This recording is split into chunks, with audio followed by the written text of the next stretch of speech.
I've been wanting to get one of these S3 Box 3s for ages now, but I've been waiting because the stock's been all sold out. So I finally got my hands on one, and I thought I'd show you some of the issues I've had setting it up and some of the problems I'm still having, but some of the wins as well.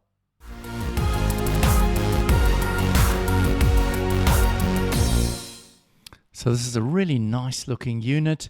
At the top here we've got our two microphones, we've got this LCD touch panel, and on the top hand side we've got a mute button and then two lights, one showing power and the other one showing when the device is muted. Down the side here we've got our USB-C cable connector, and then we've got a boot and a reset button on the side there.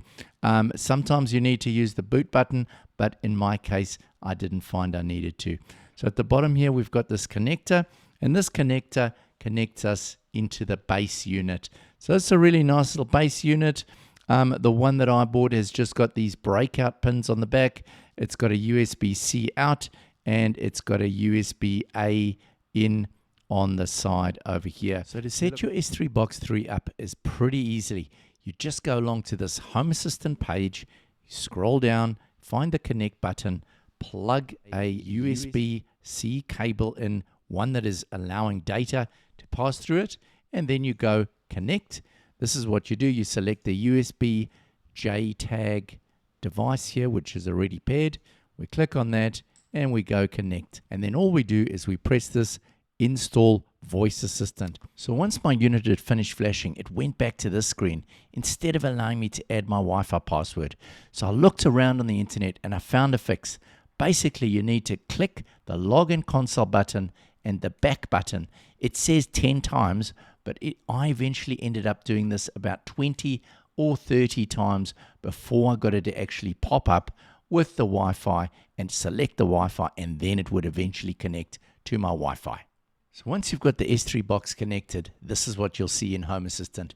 So you see here you can actually adjust your pipelines. You can select whichever pipelines you've got set up.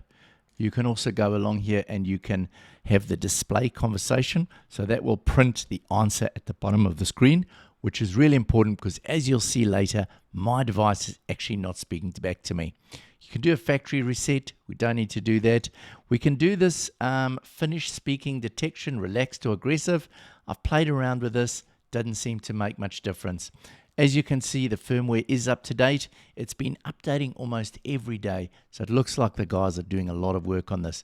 You can adjust the LCD backlight. That just turns the screen off, and you can mute the unit if you want to. Down here, you can select whether it's doing the detection on the device. So it's actually detecting your voice and recognizing it on the device, or whether you wanted to do it in Home Assistant. Now, for one reason or another, mine is working fine on the device, but I couldn't get it to default back to Home Assistant. So that is where I'm at the moment. So let me show you what the device is actually doing.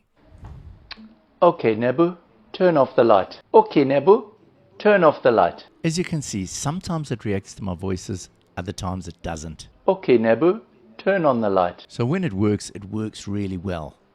So in a nutshell, I'm really loving the little S3 Box 3 with the Home Assistant voice assistant local at the moment, but it's also really frustrating me at times.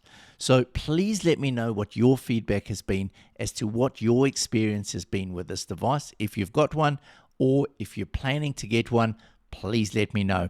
Anyway, that's all from me now. Have a great week, and I'll see you again soon.